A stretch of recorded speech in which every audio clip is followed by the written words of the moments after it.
When Clint Eastwood walked onto Jimmy Kimmel's stage, he wasn't just promoting a film. He was carrying decades of unfiltered American defiance.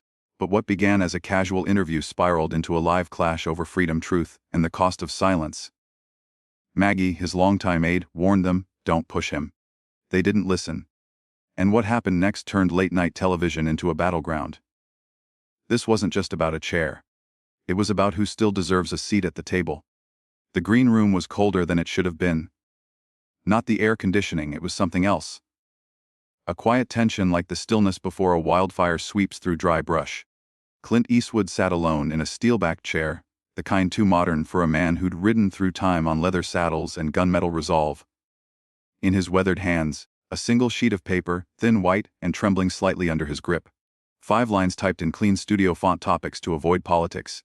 The 2012 RNC speech: gun control. Civil rights protests, voting history. His thumb hovered over the last item, pressed gently against it like he was testing the edge of a blade. Maggie stood a few feet away, arms crossed, back rigid. She had been with him through 5 presidencies, 2 marriages, and the endless cycle of Hollywood reinvention. If anyone knew when Clint was about to snap, it was her. Her voice was low, firm, directed at the young producer in a headset who had wandered too close with a nervous smile. "Don't try to be cute," she said. "Don't cue a joke. Don't chase a viral moment. If you corner him, he won't play, and no script in this building will be able to fix it." The producer blinked, half laughed, then caught her eyes, and the laughter died in his throat. He nodded, retreated, and disappeared behind a curtain like a child backing away from a growling dog. Maggie turned back toward Clint, who still hadn't spoken, just staring at the paper. His eyes weren't angry. Not yet. But something in his jaw, the tension, the slow grind made her uneasy. From the hallway came the thump of studio band rehearsal. The bass line carried like a war drum, echoing off concrete and plaster. Maggie looked down at her watch. 7 minutes until call. Clint folded the note slowly, precisely, like it was something sacred or cursed, then slipped it into the inner pocket of his blazer. He didn't look at her when he spoke. "They're gonna try something." It wasn't a question. Maggie stepped forward, lowering her voice. "Yes, they are." Clint nodded once. That was all. Across the hall, through a partially open door, a pair of producers argued in hushed voices. One was older, polished, the kind who wore suits even behind the scenes. The other younger, hoodie and sneakers, hair in calculated chaos. "We need something big," the young one said. "He's been a meme before." "Write the chair thing, just a clip, a 30-second throwback. Trust me, it'll explode." The older one hesitated. "It's risky," he muttered. "He's unpredictable. That's what makes it work." The younger one grinned. Back in the green room, Clint rose, his motion slow, deliberate, like he was preparing for a duel. Not a sit-down interview. Maggie handed him a small paper cup of black coffee. He took it, sipped once, then placed it untouched on the side table. She watched him adjust his collar, pull the blazer snug across his shoulders. The note still there, tucked over his heart like a warning label no one else could read. The stage manager appeared at the door, clipboard in hand, face tight with forced cheer. 2 minutes, Mr. Eastwood, you're up after the monologue." Clint gave no reply. He stepped past him without a word. Boots echoing softly against the tile. Maggie followed half a step behind as they neared the stage entrance. The laughter from Jimmy's opening monologue bled through the curtain, something about celebrity scandals. The audience roared on cue. Clint stopped. His eyes narrowed. His head tilted slightly toward the sound. He stood like that for a full 10 seconds. Unmoving, Maggie recognized the stance. The pause before a storm, the breath before the gun is drawn. Behind them, the hallway emptied.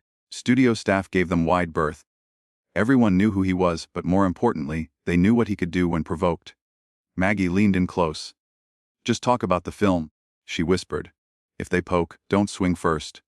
Clint looked at her, and for a moment, the faintest trace of a smile touched the corner of his mouth. Then it was gone. The stage manager raised a hand, counting down with fingers. 3, 2, 1. The curtain began to rise. The band kicked in with a brassy riff. Jimmy's voice echoed over the cheers. "Ladies and gentlemen, the legend himself," and Clint stepped forward into the light. Backstage, just beyond the curtain's edge, the studio swelled with noise and light. The crowd was still buzzing from Jimmy's monologue, laughter clinging to the rafters like static. The band held a note just long enough to signal the transition. All smooth, all planned, a show built on rails. But behind the precision timing and cue cards in the dim hallway lined with cables and clipboards, a storm was brewing. Inside the control room, two producers stood shoulder to shoulder, watching the feed through tinted glass. The younger one, Nate, bounced slightly on his heels, phone in one hand, coffee in the other. His eyes flicked from screen to screen, hunting for energy, for angles for the moment. "He's walking out right now," he said. "Look at the crowd. They're eating it up. You throw the chair bit in here. We've got instant gold." Beside him, the older producer Reed didn't move. His jaw flexed, the only visible sign of tension. Reed had seen careers implode over stunts like this. Viral was good until it blew back. "Don't do it," he said. "It's not even political," Nate argued. "It's nostalgic, iconic. One little clip and we've got Twitter hooked for 2 days straight." Reed shot him a glance. "You think he sees it that way?" Nate smirked. "He's an actor. He'll play."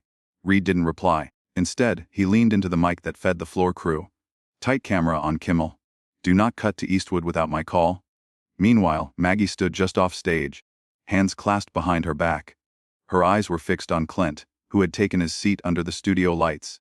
She wasn't watching the host or the crowd or the chaos in the control room.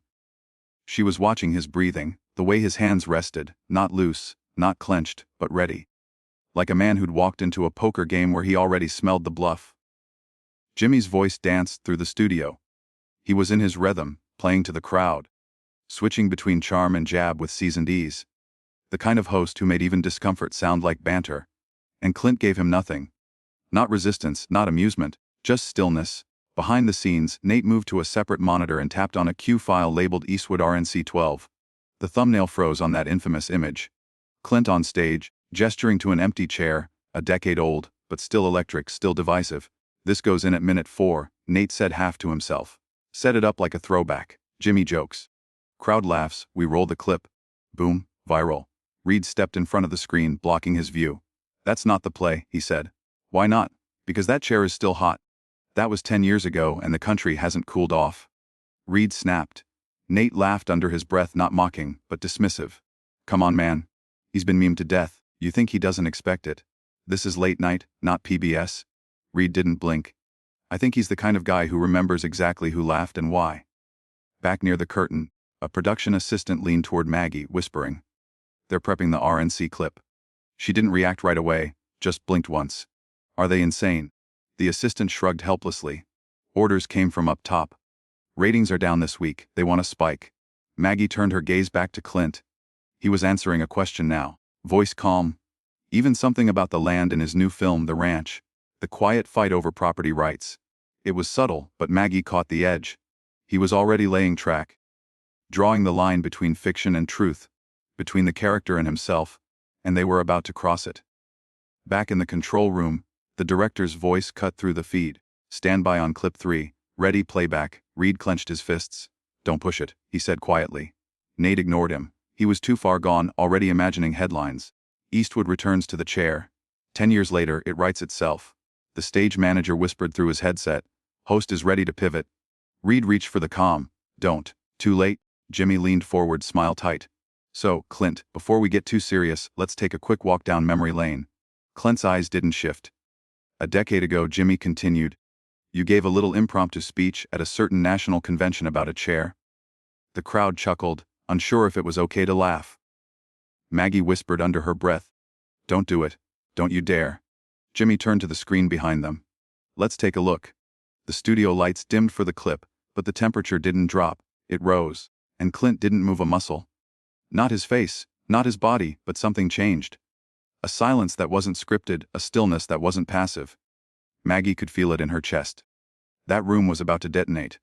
She didn't look at the screen. She looked at Clint, and Clint was looking at Jimmy. The studio lights came back up with the flick of a cue, soft and golden, bathing the set in artificial warmth. The band's final chord faded into polite applause as Jimmy Kimmel turned toward his guest with a smile practiced enough to smooth marble. Sitting across from him, Clint Eastwood leaned back, spine straight, eyes steady, one boot just slightly forward like he was bracing for uneven terrain. "It's an honor to have you here," Jimmy said, his tone bright, a little reverent. "You've got a new film out. Tell us about it.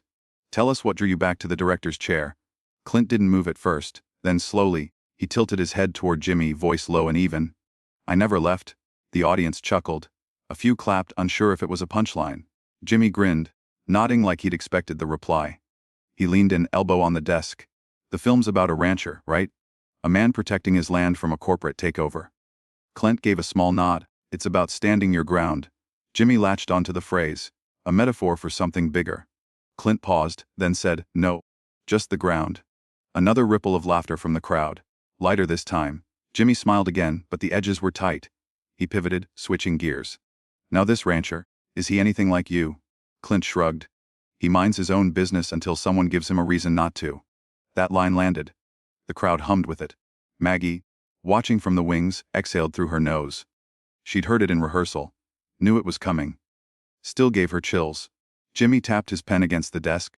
There's a line in the trailer. Something about freedom not being free. Clint said nothing. You've always had a thing for that kind of talk. Jimmy continued, freedom, justice, gunslingers. But I'm curious, how do you see that now? I mean, with everything going on these days, there it was. Clint's fingers tightened just slightly on the armrest.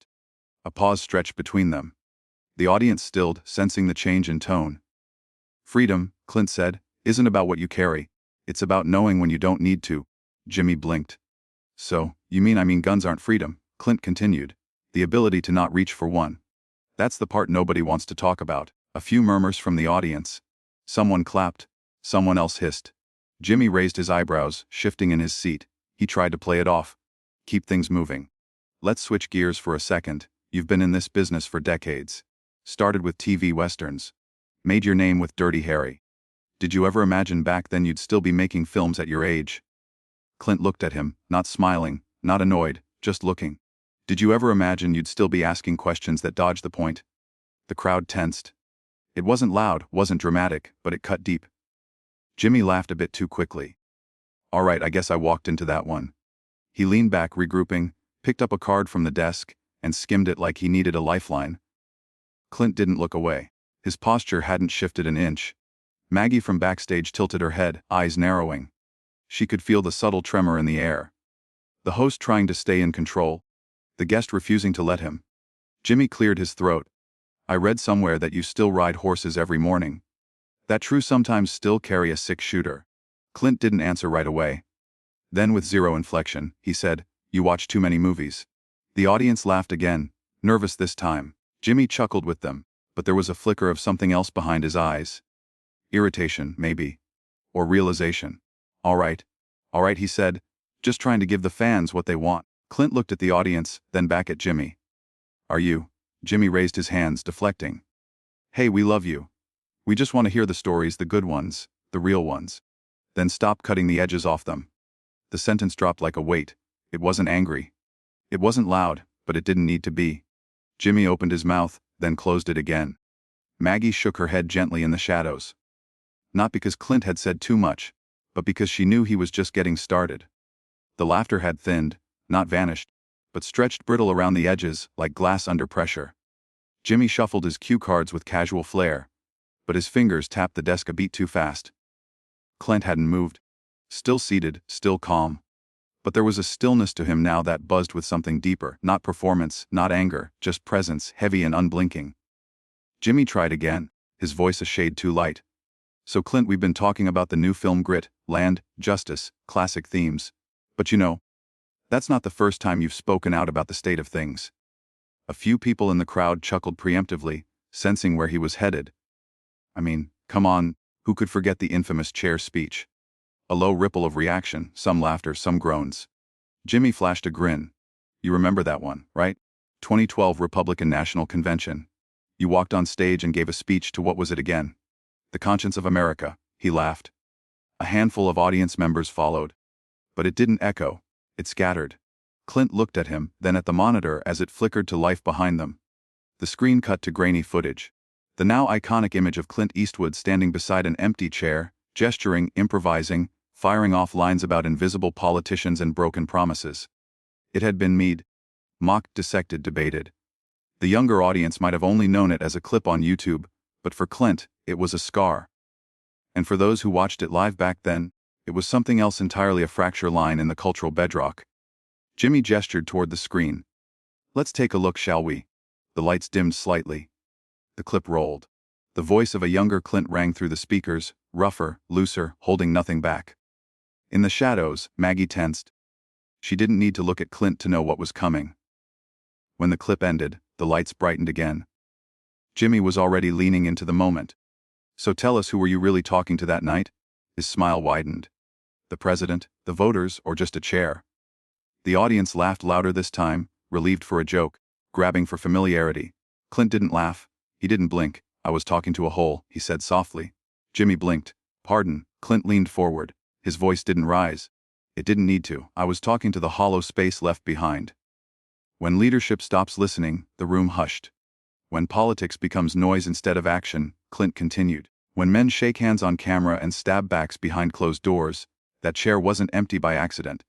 It was empty by design. Murmurs rippled through the audience. Some leaned forward, others leaned away.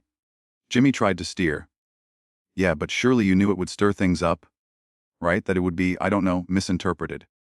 Clint's eyes narrowed just slightly. People don't misinterpret silence. They fear it because silence makes them fill in the blanks themselves. The tension in the studio was a physical thing now. You could feel it clinging to the rigging, to the rafters. Jimmy glanced at the producer's booth, then back at Clint, still trying to wrest back the wheel. Come on, Clint. That night, a lot of folks thought you went off script, that maybe you lost the thread. Clint's voice cut through him like a blade made of calm. The thread was already lost. I just pointed to the hole it unraveled from. More murmurs, a few claps, a few audible dams. Jimmy's grin was fading now. He sat back, forced to laugh. Well, I guess we won't be rolling that clip again anytime soon. Clint didn't answer. You know, you're kind of proving the point, Jimmy said, trying to recover the room. That we can't even joke about a chair without starting a riot. Maybe it's just TV. Maybe it's not that deep. Clint looked out at the audience, scanning the rows, his voice low. That's the problem. You think because it's on a screen it's safe. You think the lights make it less real. He turned back to Jimmy. But when people stop expecting anything from the chair, when they stop believing someone will ever sit in it, and actually listen, that's when the country starts to rot. The crowd stilled, not frozen breathing, feeling, processing. Maggie's hands were clenched at her sides, her jaw set. She knew this was no longer about a film or a clip, or a host trying to get a laugh. This was a man dragging a symbol back into the light, and showing the rot beneath the varnish. Jimmy exhaled sharply. Okay, Clint, you've made your point. Just a chair. No. Clint leaned in, voice firm now. Not just a chair, a mirror. And for a split second, Jimmy Kimmel had nothing to say. The silence after Clint's words wasn't empty. It was loaded, taut as a wire stretched between two towers. In the studio, no one moved. The band didn't shuffle. The floor crew didn't breathe.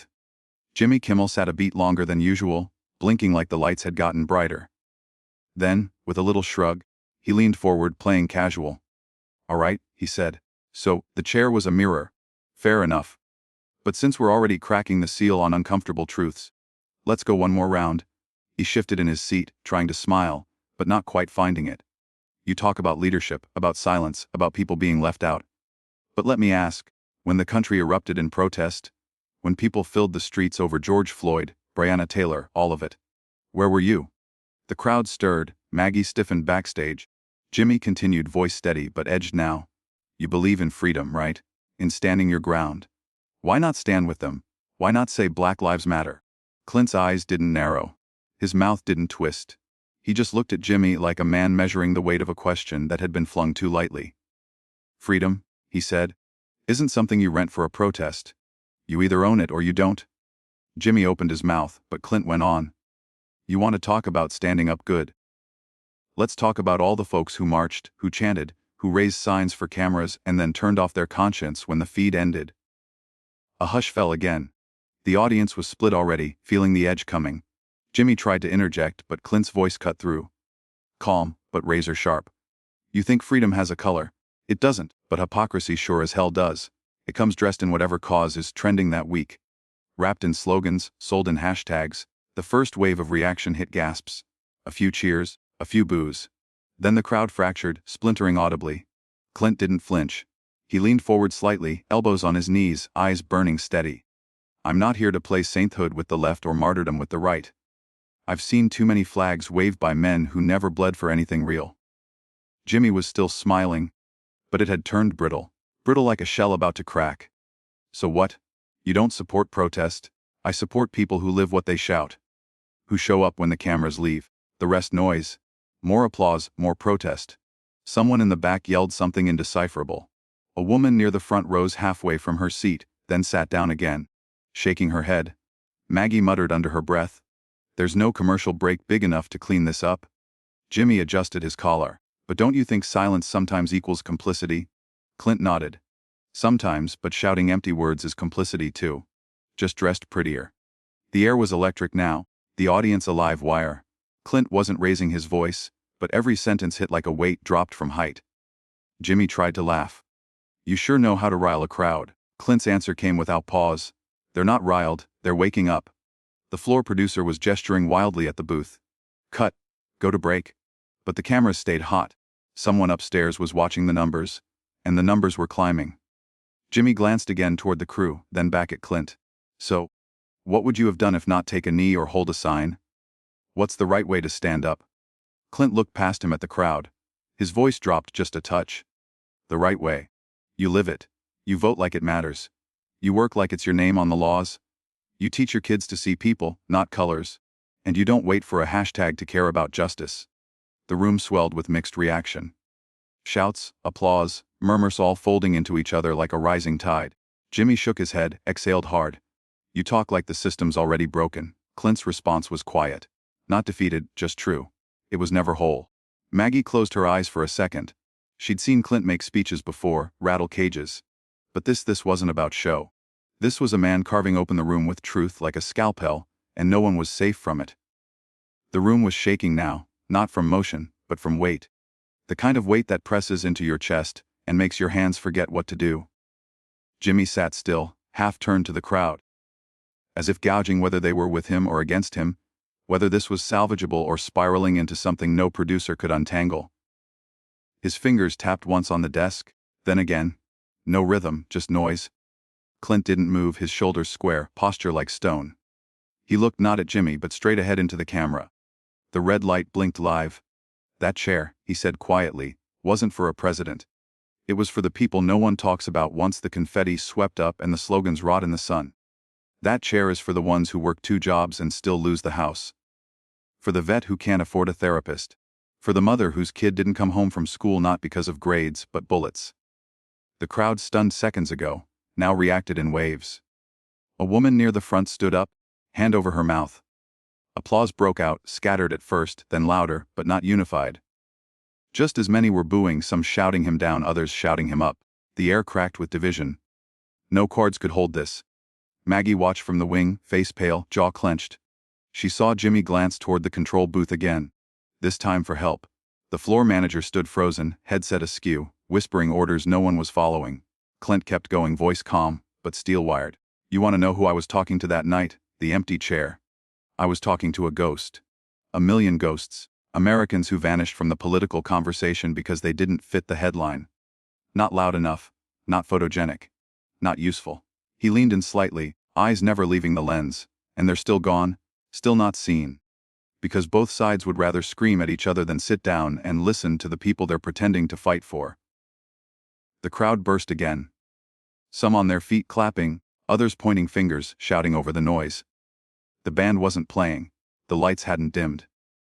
There was no commercial, no break, no edit to soften this moment. Jimmy sat with his hands flat on the desk, lips pressed thin, his show, his name on the wall, his turf. And none of it belonged to him anymore. Maggie took one step forward. Just one, enough to be seen by Clint to signal him time to go. But he raised his hand. A simple gesture. Not angry, not dramatic, just final, not yet. Then he stood slowly. The audience fell half silent, like someone had cut the volume but left the static. Clint turned. Not to Jimmy, not to Maggie, but back to the camera. His voice dropped lower, but somehow grew louder. "That chair's not empty anymore." The words landed like stone on steel. The kind of sentence that doesn't need explanation, just echo. He held the moment. Let it settle. Let it sting. Maggie exhaled through her nose. She didn't smile. But there was something in her eyes, something between pride and heartbreak. She had warned them. Not because Clint was unpredictable, but because he was exact. Behind her, a junior producer fumbled with his tablet, trying to cue a bumper. Someone else yelled about ads, about the sponsor window closing. No one was listening. Jimmy finally stood, not to regain control, just because sitting felt wrong now. He looked at Clint, then the audience, then back to the chair beside his desk, and for the first time that night, he had nothing to say. Clint nodded once, turned, and walked off stage. The crowd roared, part applause, part protest, all of it real. Outside, the night air was cooler than expected, the kind of cold that settled beneath the skin without asking permission.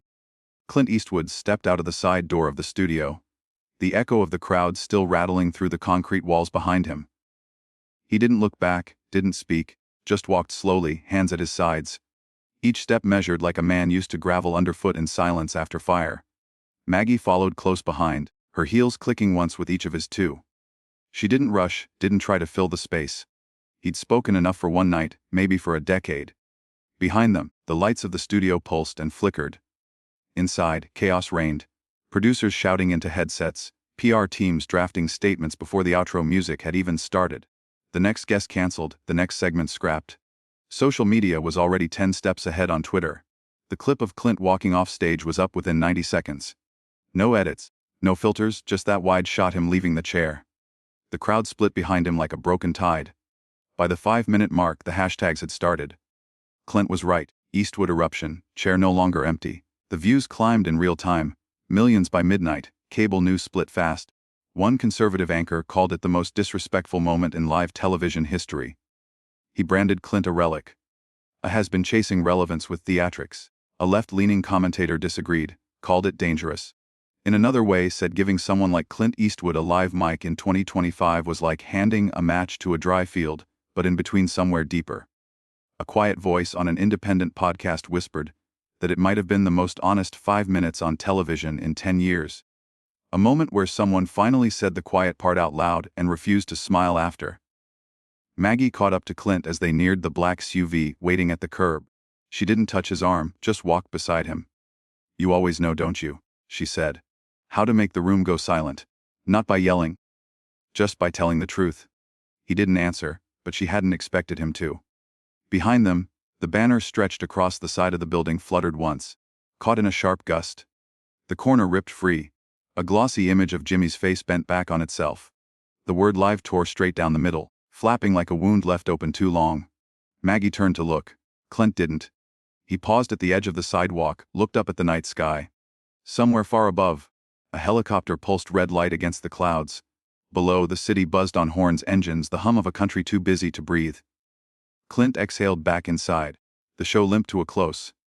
Jimmy sat back at his desk, voice flat, trying to joke his way through the closing lines. The laughter from the crowd came delayed, unsure, like muscle memory without conviction. The music played them out. Too loud, too bright. A fireworks display at a funeral. But none of it could compete with the image, already burned into screens across the country. A man walking away from the spotlight like he never needed it, and never would again. Clint opened the door to the SUV. Maggie slid in beside him. No words, just the faint creak of leather seats and the slam of a door shutting the noise of the world out. As the car pulled away, the camera phones kept rolling, but Clint didn't wave, didn't nod, just stared ahead as the studio lights vanished in the rear window. Somewhere behind them, the chair was still sitting on that stage, but it wasn't empty anymore. Not really. And maybe that was the